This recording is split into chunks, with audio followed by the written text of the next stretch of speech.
Live, where news comes first. This is ABC 7 Extra. Good evening, I'm Stephanie Guadian. This week, ABC 7 has been focusing on mental health awareness in the borderland. One of the most tragic consequences of untreated mental health issues is suicide. Maybe you saw this story just this week. We had some sad news from the entertainment world. The lead singer for the band Linkin Park died from an apparent suicide. Chester Bennington was found dead in his home. So far this year in El Paso, 42 people have taken their lives. Fort Bliss is on the front lines helping soldiers deal with PTSD. With 1 to nearly 3 out of 10 coming home, they have some form of PTSD. Experts say one of the biggest challenges is getting soldiers to actually reach out and seek help. And college campuses like UTEP also seeing a steady climb in the need for counselors. Well, we want to hear from you tonight. As always, you can email us your comments and your questions for our experts right now to abc7extra@kvia.com. You can also reach us by calling 915-496-1771, or you can tweet me at Squatty on ABC7. Just remember to use the hashtag ABC7Extra so we can find you. ABC7's Evan Folan unveils alarming suicide statistics in the borderland and introduces us to a teen who almost took his life because he didn't know who to talk to. It's a story you'll only see on ABC7. That's when I finally made the decision that I was going to take my life. And I went downstairs and I was looking for a way to just end it all quickly. More than 41,000 Americans commit suicide each year in the U.S. There are obviously people who are in great pain and who felt like they had no other options. The borderland is no exception. From 2011 to 2014, the suicide rate here more than doubled. Ultimately, suicide is a loss of hope. 2015 showing a slight drop, yet 71 people decided ending their lives was a better option than living. 2016 jumped up to 86, and this year on pace to match if the trend continues. Family issues, relationship trials, and losing a best friend to suicide. I was just a mess. I felt like I had a lot of weight on my shoulders. And when they begin to think about, well, just how might I do this if I were to actually kill myself, that's when we begin to get kind of concerned and alarmed. I had the plan to hang myself.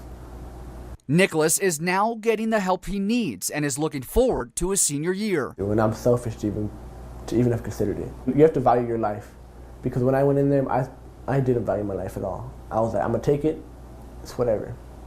I don't care whether I go to heaven or whether I go to hell. If you or anyone you know is contemplating suicide, get help. You know, these are tough times, and I think hope is a little bit more difficult commodity to come by. So if I'm losing hope, I need to be talking to somebody about that. If you don't, you won't only be hurting yourself. It's a terrible legacy.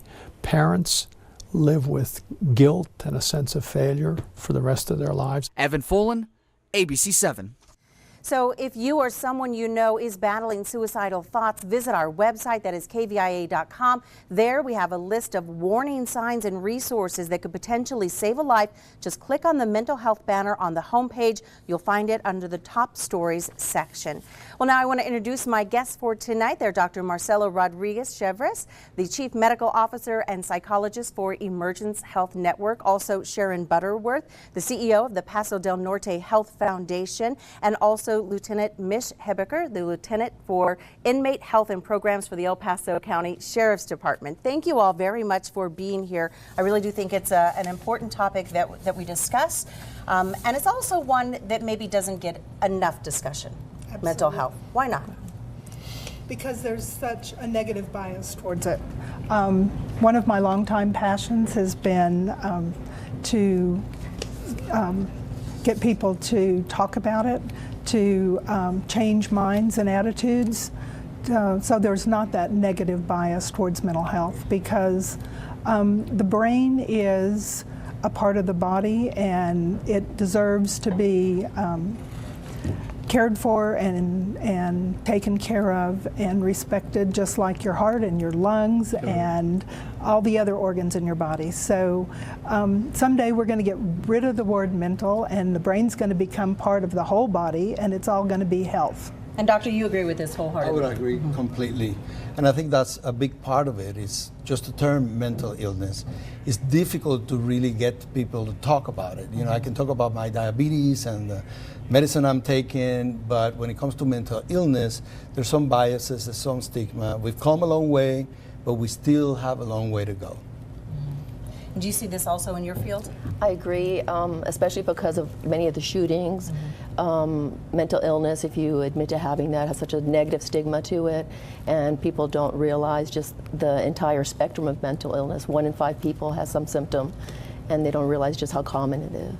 Well, it's definitely something we're going to be talking about tonight. ABC7 has been talking about it all week long. Tell me a little bit about the group. All 3 of you are part of this group that a couple years ago really decided to sit down, come together, and try to do something about mental health here in the Borderland. Right. We're all part of the El Paso Behavioral Health Consortium. It's a group made up of interested mental health professionals across the whole county. And we have 3 leadership councils that are addressing 3 specific areas. We have a family leadership council that is looking at the behavioral health system for families, and we've identified the gaps in our system, and those are the things that those gaps are what we're trying to address and see how we can provide services in those areas. There is the judicial Leadership Council, and it has to do with the whole judiciary and jail diversion and inmates within the jail system and receiving mental health care while they're incarcerated. And then we have the Integration Leadership Council looking at integrating mental health and primary health to where it's a one-stop physical, one-stop care. Okay, well, we've been asking people to call in with questions and comments for our experts tonight, and we do have a couple of callers already. So first caller, go ahead. Yes, this is Brian in the Northeast. I'm a disabled veteran, and my problem is I have a TBI, traumatic brain injury, and I can't get no help from the VA. They don't have anything for us at all. I've been after them for 2 years now, trying to get something. I just wondering if you know of anything anywhere for the TBI people, because I know I'm not the only one. Thank you so much for your call, and I think you do have some answers for him. Yes, definitely. In fact, at Emergence Health Network, we actually have a one-stop veteran type of center in the Diana, which helps them precisely identify what resources might be there outside of the VA system, or including it. But if they make the choice of actually going out of the system, what are the resources, the guidance to get the help you need? And that is an emergence program? Emergence Health Network, yes. Okay. We have another caller. Caller, go ahead. Hi, my name is Larissa from the West Side. I would like to just commend Channel 7 News for broaching this subject. I think it's something that's hard for people to think about or even talk about, but I think it's something that we need to be very aware of in today's times. Thank you again, and I wish everybody well. Bye-bye. Well, thank you very much, and thank you for watching. We certainly do think this is an important topic, and one that, as my guests are pointing out tonight, really needed experts from different areas. Tell us about your role.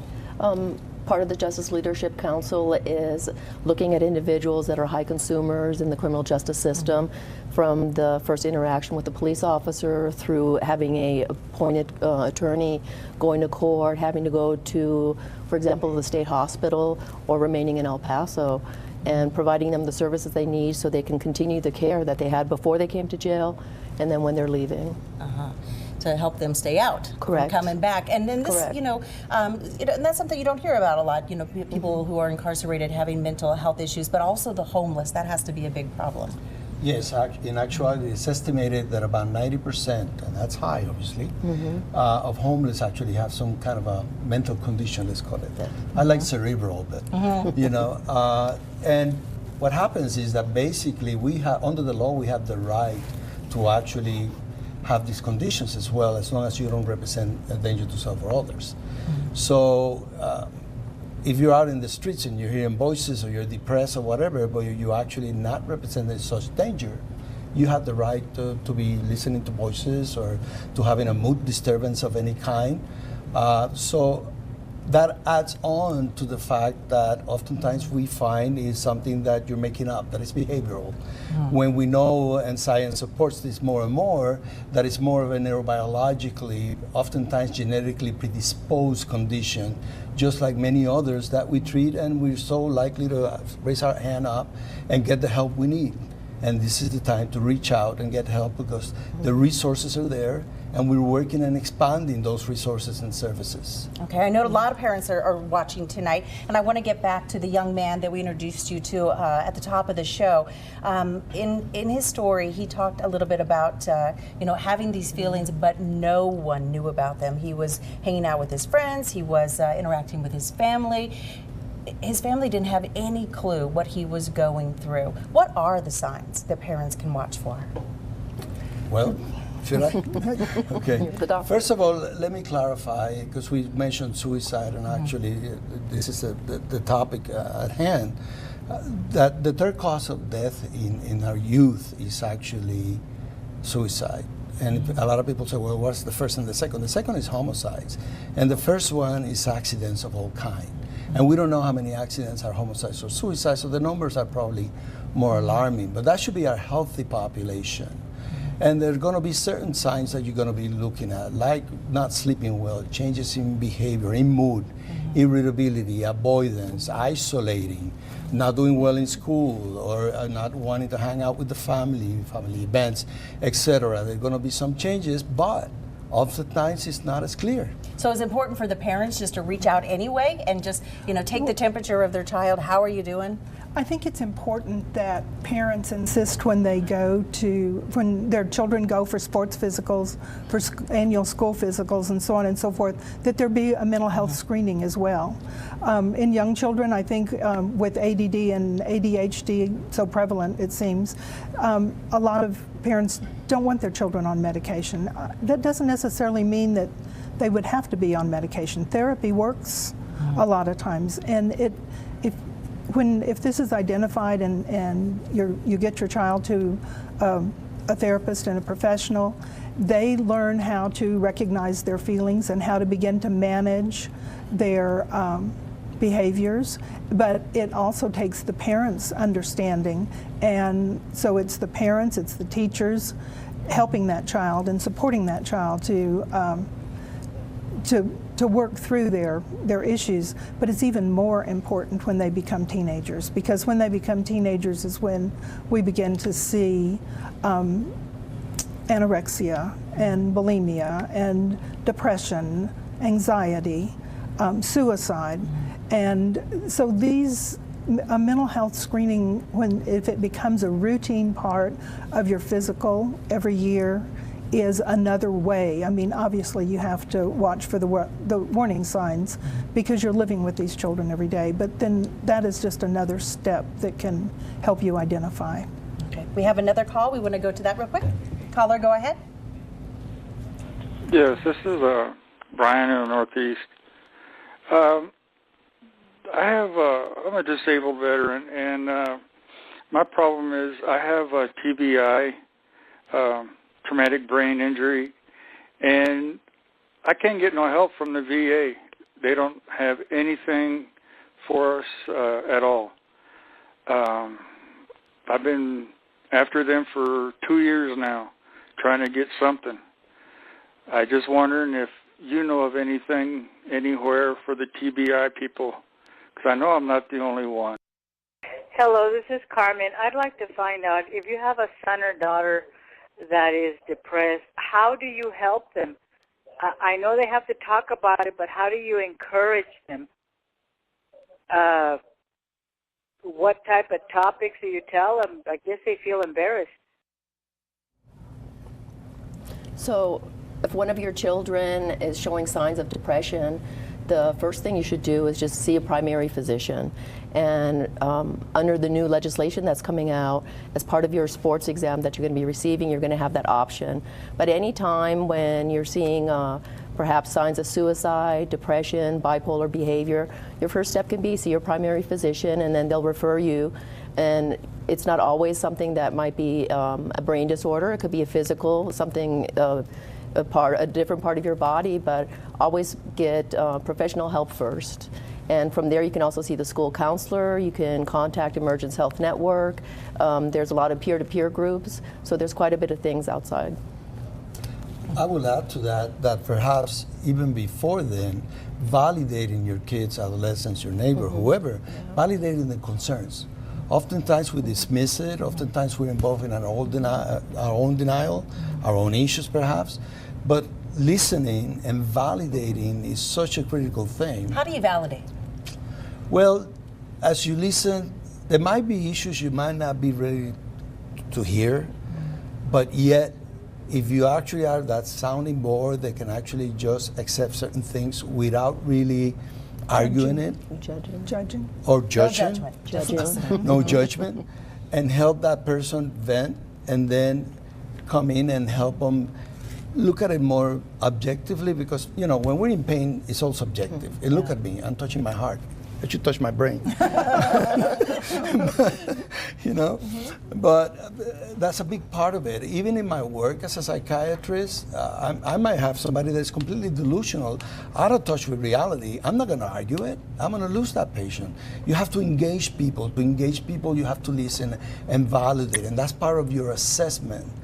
So then you can go to the next step in being able to give them resources, information they might need.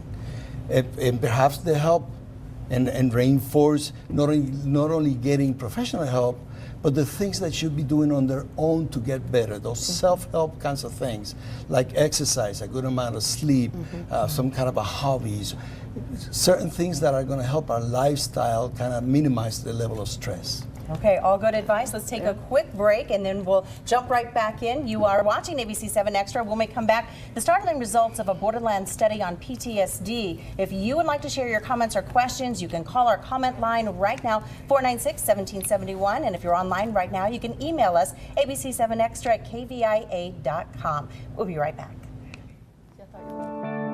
It's okay to say, I know someone with mental health issues. It's okay to say that my sister suffers from a mental illness. It's okay to say my son struggles with anxiety. It's okay to say I live with post-traumatic stress. Join the movement. Add your voice.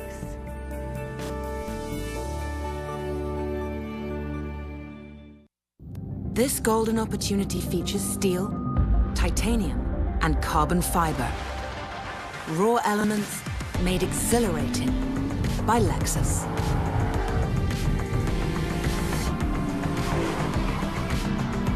Experience uncompromising performance at the Lexus Golden Opportunity sales event before it ends. Lease the 2017 IS Turbo for $299 a month for 36 months. Experience amazing at your Lexus dealer. Mom life is a wildlife. And then some days the animals run the zoo. But it's worth it for the bear hugs. And when it comes to feeding time, you've got this. Land O'Frost Premium Lunch Meat. Lots of protein, perfect for their lots of energy. When they love it, you'll find a moment of peace in the jungle. Land O'Frost, what those wild ones want to eat. Oh, I'll take it. Okay. How long can you hold your breath? In a flash flood, would it be long enough? Just 6 inches of water can knock you over. 2 feet of rushing water can overtake most vehicles. And rising water can reach above your vehicle door in less than a minute. In a fast water situation, life can change in a flash. Honey, you still there? I'm on my way. Gotta take a safer route. I'll be there soon. If you encounter flooding, rushing water, or full canals, turn around. Don't drown. Everything is bigger in Texas. That includes price tags. Don't pay too much for your new Nissan. Shop Nissan of Las Cruces. Only here you'll find the $99.95 Versa. That's right. Get a 2017 Versa for under $10,000. or lease a 2017 Nissan Rogue for $259 a month with 0 down. We've been doing this for over 40 years, and now we're doing it for less at Nissan of Las Cruces.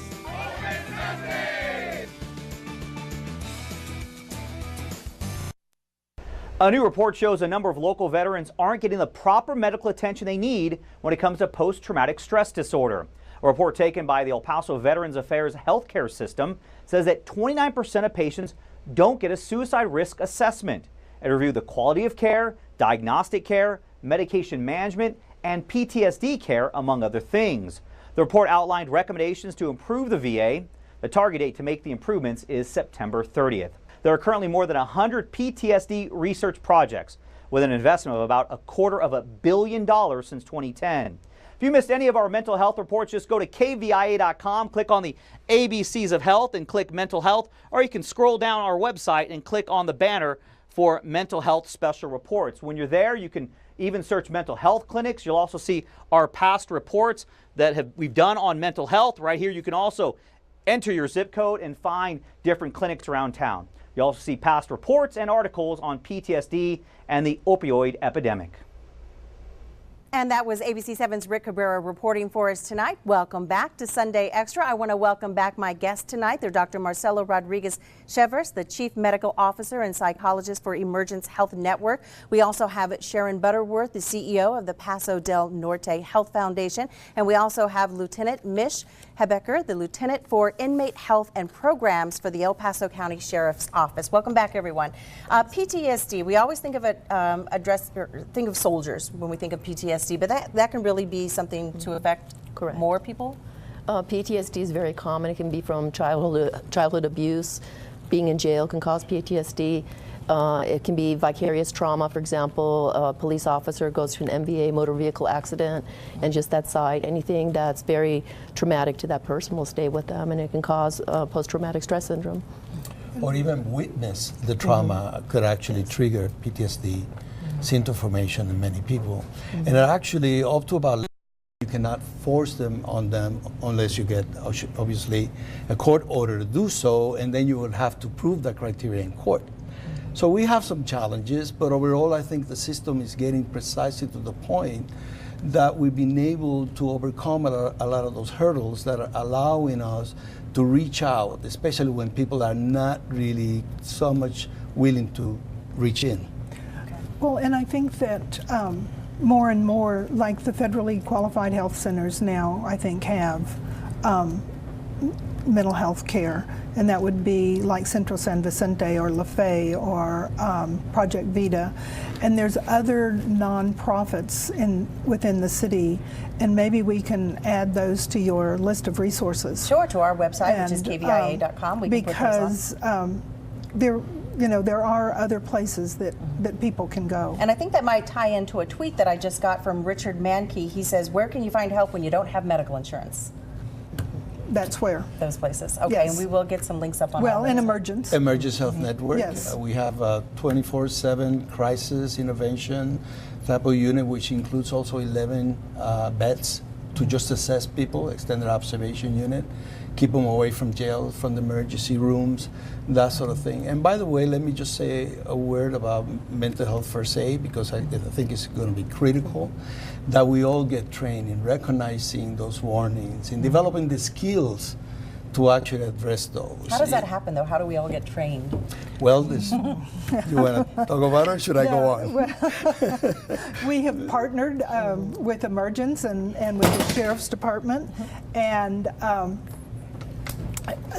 when I say we, the Paso del Norte Health Foundation has provided the funds for training and to train trainers, so that we have a large group of trainers available that can go out and offer the mental health first aid. And it's available to anyone that wants to call, and they can call Emergence and schedule a class or find out when they have classes coming.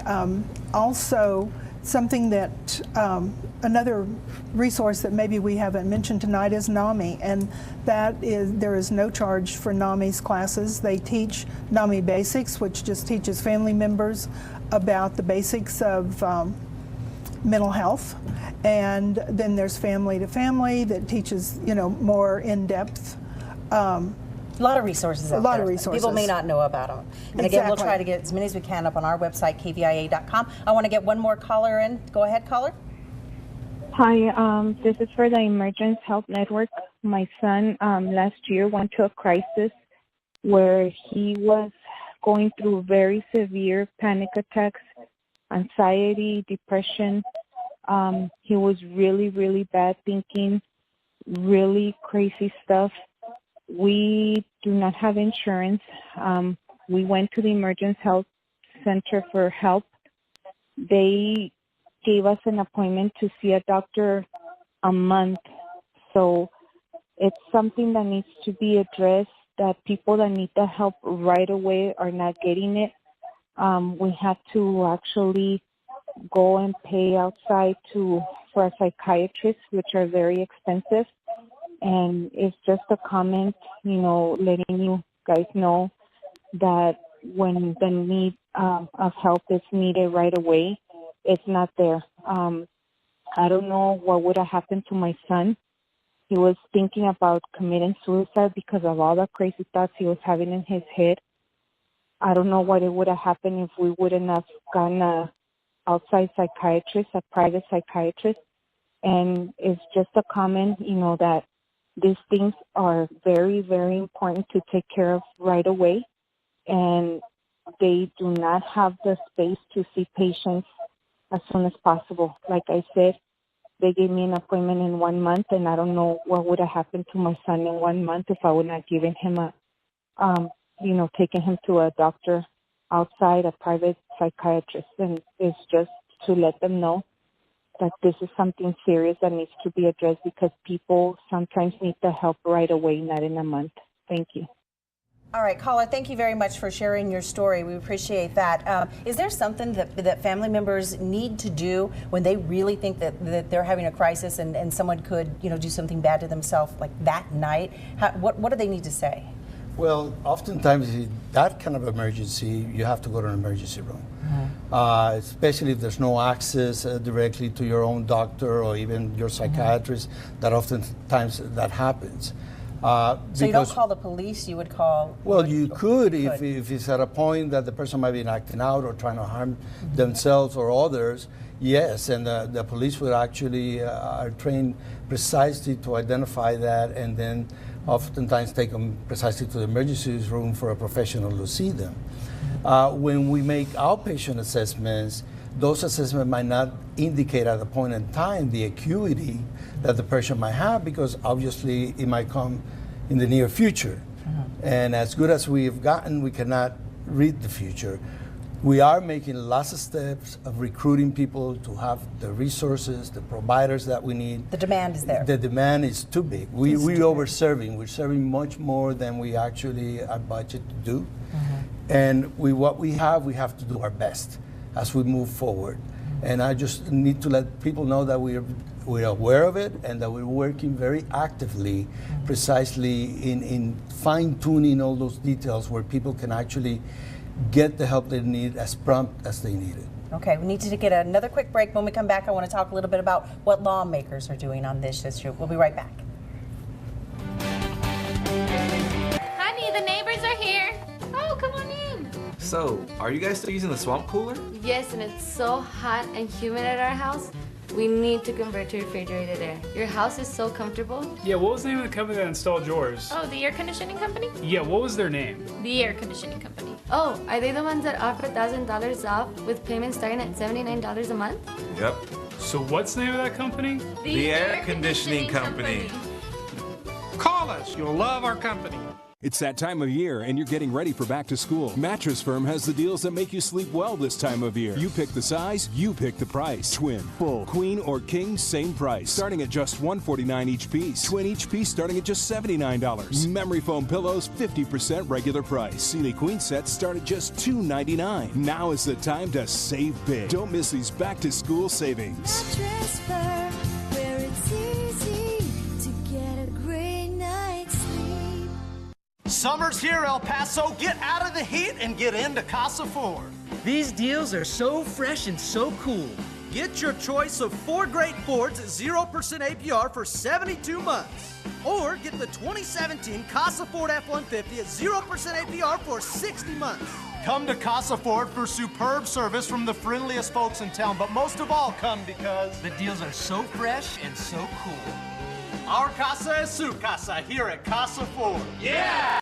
As a lineman, protecting our power grid is a big responsibility, especially when our region covers 10,000 square miles. Our job is to keep the power flowing safely by maintaining thousands of miles of power lines in any situation and in the safest way possible.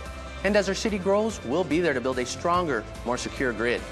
Our priority is to serve our community and the safety of our crews. So as a Mount Wood High School grad, I'm proud to be powering our homes and businesses. I'm Edward Garcia, and I power energy safety.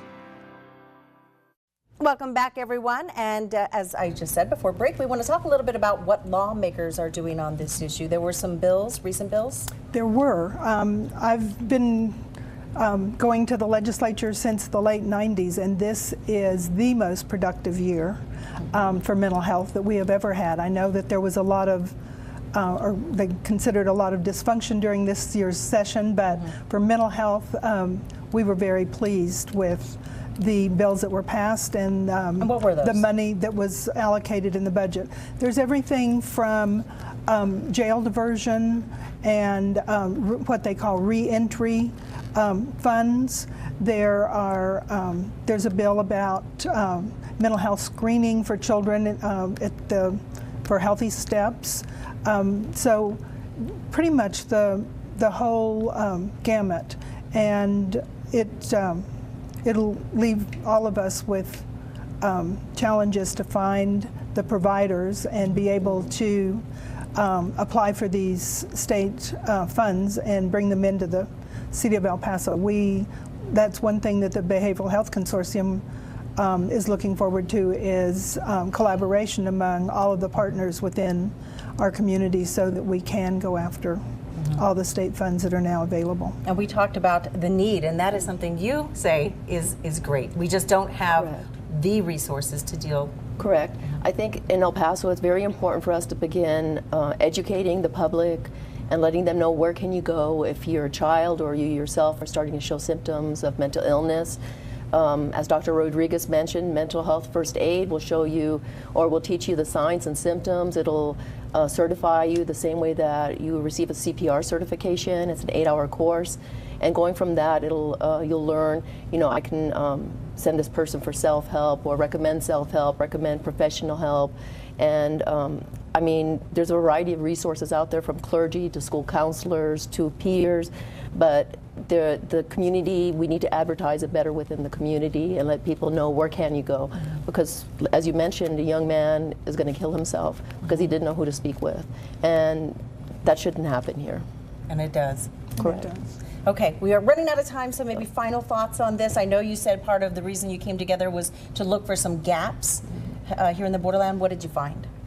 Well, we didn't want to look for gaps. The gaps appeared when the assessment was done. You wanted to figure out how to fill those gaps. We want to figure out how to fill their gaps. There are many children's services that maybe we have, but we don't have enough of, and the same with adult services. So we have to find ways to increase our providers and provide these services.